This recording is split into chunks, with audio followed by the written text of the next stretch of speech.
Oi, alunos, tudo bem? Nessa quinzena, a gente vai aprofundar mais um pouquinho a questão da contação de história. Então, o tema da nossa quinzena é a história contada de várias maneiras. Então, vamos entender um pouquinho dos aspectos que a gente precisa para a contação de história e o quanto isso pode impactar no dia a dia e na formação do nosso ouvinte. Ao contar uma história, o contador ele coloca ali à disposição do seu ouvinte vários aspectos. Então, a voz, o corpo, o gesto e muitas vezes o elemento cênico. Então, por exemplo, eu posso contar uma história para as crianças menores envolvendo várias situações e muitas vezes sem nenhum recurso.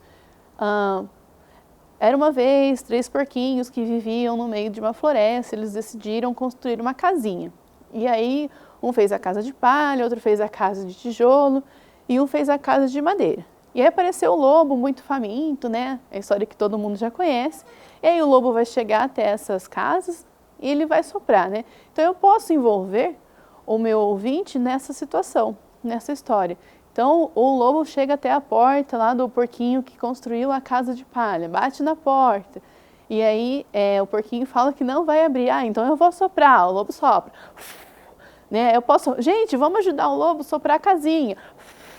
Né? E aí eu estimulo as crianças, o meu ouvinte, a participar dessa contação, dessa história, se envolver. Né? Então, mesma coisa quando chega lá na casa de tijolo e a de madeira, enfim. E aí eu posso também, se tiver à minha disposição, colocar alguns elementos. Então, por exemplo, quando o lobo cai pela chaminé, então a versão que eu conheço, o lobo cai na chaminé, ali pela chaminé, dentro de um ambiente, ou de uma tigela, ou de um balde, enfim, dependendo da situação, com água quente. Então eu posso fazer esse tibum, né, e aí envolver as minhas crianças nisso, né, que o lobo saiu correndo depois, né, enfim.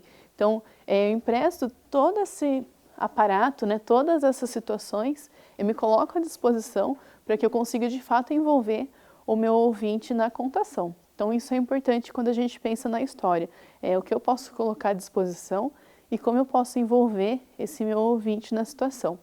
E quanto menor as crianças, quanto menor a idade do meu ouvinte, mais elementos eu preciso colocar para prender a atenção, para conseguir chamar esse meu ouvinte para essa contação. Então, desenvolver nessas crianças, né, nesse ouvinte, todos os sentidos. Então, audição, visão, paladar, né, isso é importante. Então, uma história para ser contada, ela precisa, antes de tudo, sensibilizar o contador. Então, eu preciso ter o conhecimento dessa história, né? Eu preciso entender essa história, essa narrativa, para que eu consiga depois sensibilizar quem está ouvindo. A contação de histórias, ela interage com outras formas artísticas, isso é importante, porque senão muitas vezes acaba virando somente a leitura. A gente já conversou sobre a questão da leitura e da contação, né? Então, quando eu tenho a contação, é mais solto, né? Eu tenho um ambiente mais livre, eu consigo até colocar muitas vezes a minha interpretação, a minha colocação, o meu ponto de vista. Então eu preciso estar sensibilizado, eu preciso entender essa história como um todo para chegar até o meu ouvinte. A narração de histórias nos surge de várias formas na escola. Então a gente tem vários ambientes que a gente pode levar essa criança nessa questão dos ambientes formais. Então a biblioteca, o pátio, e aí eu posso fazer isso também nos ambientes não formais. Então, em grupos de amigos, numa roda de conversa, num ambiente mais aberto, então num parque, então vai depender da sua realidade e da sua situação. Muitas vezes as histórias mais resistentes ao tempo em nossa memória são as contadas em ambientes familiares. Então pensem nisso no projeto de vocês. Se a gente tem um ambiente que é mais acolhedor, um ambiente mais aconchegante, um ambiente que a criança, né, o ouvinte, ele já conhece, ele já teve contato, a sua afetividade ali vai estar mais presente, né, vai ser mais efetiva. E aí eu consigo, então, envolver mais esse meu aluno e sensibilizar o meu ouvinte. Então, o contador tendo esse conhecimento, eu consigo chegar até o ouvinte. A contação de histórias, ela promove o prazer pela leitura. Então, se eu conheço uma história que eu gosto, se eu tenho acesso a um enredo, a uma narrativa que me agrada, eu vou querer buscar outras. É como quando a gente pega, por exemplo, uma trilogia para fazer a leitura. Se eu leio o primeiro livro e essa história é interessante, me chama atenção, prende o leitor, eu vou querer ler os próximos, né? Ou se eu pego uma obra para fazer a leitura ali de um autor específico que eu não conhecia, faço a leitura de um livro e esse livro é interessante, chama minha atenção, eu vou querer saber mais sobre esse autor. Assim como nas obras de arte, né? Se eu tenho acesso a um quadro, a uma pintura, a uma arte plástica, ou a uma música, a uma poesia, enfim, se eu tenho acesso a uma produção de uma determinada pessoa e isso me chama atenção, eu vou querer saber mais sobre isso. Assim como a contação. Então, se eu acesso um canal, por exemplo, numa rede social ou no YouTube, enfim, em algum ambiente que me chama atenção, é o que a gente fala hoje, né? A gente acaba virando seguidor. A gente segue essa pessoa, né? A gente quer saber mais do que ela produz, a gente interage mais com essa pessoa, busca mais informações e entra em contato com a arte dessa pessoa. Então isso é importante e isso o contador também consegue fazer. Então se eu sensibilizo o meu público, se eu sensibilizo as pessoas que estão participando desse projeto, elas vão querer acompanhar e ter outros projetos à sua disposição. Então aí eu consigo atender a vários ambientes, né? Então se eu tenho um contador, se eu tenho uma pessoa que está sensível à sua realidade, ao seu ambiente que está inserido, à situação, mesmo que seja uma situação que aparentemente seja diversa, que não seja favorável a, por exemplo, uma contação de história, se a história é interessante e se o contador ele consegue envolver esses pontos favoráveis ao seu favor, a gente atinge o nosso leitor, né? A gente atinge o nosso ouvinte, fica favorável à situação, mesmo aparentemente não sendo, né? Então isso é importante. E isso a gente consegue fazer através do tempo, através do espaço, né? Então eu consigo transcender o meio escolar, o ambiente formal, para o ambiente não formal. E aí tem questões que são fundamentais quando a gente pensa, então, na contação de história, nesses ambientes educacionais não formais. Então, a questão da ludicidade, a questão dos jogos, danças, brincadeiras, a contação de história em si. Então, tudo isso fica favorável. Então, eu consigo colocar, por exemplo, no meio de uma contação, uma brincadeira, né, uma atividade mais lúdica, mais dinâmica, como, por exemplo, essa que eu dei para vocês, né? É a questão do sopro, né, na história dos 3 porquinhos, ou então eu posso fazer a cestinha dos doces, se eu tiver o doce, na história, por exemplo, da Chapeuzinho Vermelho, a questão de distribuir esses doces para os ouvintes, dependendo do ouvinte. Então, tudo vai depender da situação que está inserida o projeto. Os jogos é muito importante, no meio, ou no final, ou então para concluir, ou para passar uma mensagem. Mas pense sempre no público. Qual é o público de vocês? Qual é a criança de vocês? A faixa etária? Qual é o tipo de conto que vocês estão trabalhando? Para que também a gente não tenha muitos estímulos, muitas informações e a gente acabe perdendo o objetivo principal. Então, essa contação de história no processo de ensino e aprendizagem desenvolve a responsabilidade e a autoexpressão. Então, tendo como exemplo o contador, a gente consegue trabalhar essa questão de interpretação de mundo e da criança se colocar no mundo, né? Se expressar os seus sentimentos, as suas percepções, o seu conhecimento, enfim, o que ela sabe sobre aquele assunto. Assim, a criança sente-se estimulada e, sem perceber, desenvolve e constrói o seu conhecimento sobre o mundo. Então, dependendo do assunto que eu trabalho na minha contação de história, eu amplio esse conhecimento e eu acabo colocando essa criança como sujeito, né? Eu acabo dando voz para essa criança no ambiente que ela está inserida. Então, aqui é um ponto importante que a gente consegue trabalhar com a contação de história, que muitas vezes o pedagogo acaba não levando em consideração, é a questão até de alguns conceitos, né? Então, entender sobre povos e suas culturas, sobre história e geografia, são possíveis na medida em que essas histórias acontecem em tempo e espaço diversificados. Então, não é somente a questão de ambientes que não existem, em mundos paralelos, né, em situações que não são reais. A gente consegue com uma história mais adequada, com uma história criativa, com uma história muitas vezes até construída junto com as crianças, a gente consegue trabalhar esses conceitos de uma maneira não tão sistematizada, não tão escolar, mas que seja significativo para a criança e que contribua para a sua formação. Então, elas tornam um instrumento criativo de exploração a ser usado pelo educador. Então, associem isso, contação de história, criatividade, exploração de mundo, né? Isso é fundamental. Aqui eu trouxe para vocês um exemplo de uma contação de história, muito legal, é um trechinho, que eles vão contar um pouquinho da história do Cândido Portinari. Então eu convido vocês a assistir essa contação agora.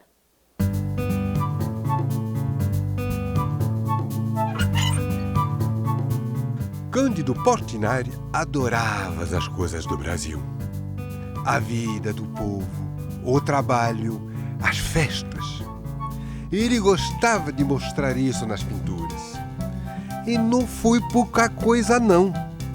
São quase 5.000 obras que vão desde desenhos pequenininhos até murais enormes. Tem muita coisa bacana nos museus.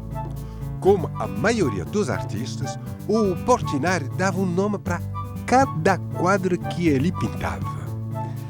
Esse daqui é o lavrador de café. Lavador de café? E café precisa lavar antes? Lavrador de café. Lavrador é quem trabalha na lavoura, na roça. Esse aí plantava e colhia café nas fazendas. Fazendas? Fazendas de café, como a Fazenda Santa Rosa, aonde o Cândido Portinari nasceu em 1903, em Brodowski, no interior de São Paulo. O Candinho, que era o apelido dele, cresceu andando a cavalo, pegando frutas no pé, empinando pipa e ouvindo as histórias do Saci. Ele deve ter tido uma infância feliz, né? Olha só quanto quadro de criança brincando. Pois é. Ele mesmo diz uma vez que gostava de pintar as criançadas brincando de gangorra e balanço porque assim eles ficavam no ar, parecendo anjos. E onde é que o Candinho aprendeu a pintar? Ele estudou pintura? Desde pequeno, lá em Brodowski, ele já mostrava talento para pintar. Chegou até a ajudar na restauração da igreja da cidade. Aí, com 15 anos, o Candinho foi para o Rio de Janeiro estudar na Escola Nacional de Belas Artes. Com 25 anos, ele ganhou um prêmio com esse quadro aqui, um retrato do poeta Olegário Mariano, e foi viver em Paris, na França. Voltou ao Brasil e aí sim, começou a pintar como nunca, principalmente os temas brasileiros, as festas, o povo e as tristezas também. Puxa, então o Candinho, quer dizer, o Cândido Portinari é um artista de peso mesmo. E de peso eu entendo, né? Espero que vocês tenham gostado do trechinho e da contação. É importante que a gente perceba aqui a questão da colocação, né, do linguajar, da forma de interagir com quem está assistindo, né? Então, para a gente perceber um pouquinho como a gente pode fazer essa interação e a gente ter esse acesso ao nosso ouvinte mantendo a sua atenção. Outros pontos são importantes quando a gente pensa na contação de história. Então, primeiro, é saber escolher o que vai contar, levando em consideração o público e com qual objetivo. Então, se o nosso objetivo aqui é relacionar a contação de história e arte plástica, por exemplo, qual é o conteúdo que eu vou trabalhar, qual é o conteúdo que eu vou desenvolver, o que eu tenho ao meu acesso, o que eu posso oferecer para esse meu ouvinte e como eu vou fazer isso. Conhecer detalhadamente a história que contará, então isso é importante. É como dar uma aula, né? Eu não consigo dar uma aula de qualidade, desenvolver uma aula adequada, se eu não estudei aquela aula, se eu não tenho o conhecimento do seu desenvolvimento. Então, é como se eu passasse os slides aqui para vocês, por exemplo, sem saber o que vem depois. Então, isso não funciona, né? Porque aí a gente acaba se perdendo, não dá certo. Então, assim também é a contação de história. A gente precisa estudar essa história, conhecer esse enredo, conhecer esses personagens, o local, para que a gente sensibilize e chegue até o nosso ouvinte. Preparar o início e o fim no momento da contação e narrá-la no ritmo e tempo que cada narrativa exige. Então, tem alguns trechos da narrativa que a gente pode, por exemplo, contar um pouquinho mais rápido, alguns precisam ser mais devagar porque tem muitos detalhes, então o meu ouvinte ele acaba se perdendo na história. Então, tudo isso eu preciso entender. Se a minha criança tem lá os seus 3, 4 aninhos, eu preciso ter um ritmo. Se a minha criança já tem os 10, 9, enfim, o ritmo é diferente. Então, até quanto tempo o meu ouvinte ele presta atenção, né? Ou a leitura devagar, a contação devagar, será que vai facilitar ou vai prejudicar a compreensão do meu ouvinte? Tudo isso eu preciso levar em consideração, né? Pensar nisso. E enfatizar alguns pontos, né? Algumas informações são importantes. Então, quando acontece, onde acontece, o que acontece. Então, tudo isso a gente precisa pensar e deixar isso em destaque, para que o nosso ouvinte ele não se perca no meio da contação de história. Evitar descrições imensas e com muitos detalhes. Algumas situações, por exemplo, as características do personagem, do ambiente, a gente pode simplificar se o nosso ouvinte for um ouvinte de menor idade. Ou então, dependendo da situação, a gente não precisa colocar tantos detalhes. Então, a cor da pele, a cor do olho, a cor do cabelo, o formato do cabelo, enfim, isso às vezes acaba perdendo o nosso ouvinte. Então, tomar cuidado em relação a esses detalhes. Saber usar as possibilidades da voz, variando a intensidade, a velocidade e criando ruídos. Se a gente assiste uma aula, né, se a gente está participando de uma contação de história que acontece sempre do mesmo ritmo, sempre da mesma forma, que não tem nenhuma mudança, então são lá 15, 20 minutos, meia hora, uma hora, com o mesmo ritmo, sempre a mesma entonação, que não tem nenhum outro elemento externo, até o adulto acaba, né, não prestando mais atenção. Então a gente precisa pensar nisso. Em quais elementos eu posso colocar nessa contação de história. Além disso, eu posso fazer uma contação através de algumas imagens. Então, eu posso expor a imagem para o meu ouvinte, para a minha criança, e pensar na história, desenvolver a minha história a partir dessa imagem. Então, aqui, por exemplo, eu consigo, às vezes, dependendo da minha história, né, até colocar a questão do cheiro da terra, né, do animal, o barulho das árvores. Então, tudo isso eu consigo estimular e trabalhar com a minha criança. Assim como essa situação. Então, aqui o barulho da água, a fala dos personagens, né? Então, eu consigo desenvolver uma contação de história a partir de uma imagem. Então, são recursos variados que eu posso explorar na minha contação de história. Isso que é legal, né? Nessa disciplina e nesse projeto que vocês estão desenvolvendo. É relacionar a história e a arte, é desenvolver essa contação, essa criatividade e relacionar esses dois conceitos. Então, eu tenho a paisagem como um discurso, né? Como uma fonte, como uma inspiração e como uma base para a minha contação. Então, vocês conseguem aí conhecendo a arte através da história, né? Que foi a proposta dessa nossa quinzena e desse nosso estudo. Desejo a todos um bom estudo e até a próxima quinzena.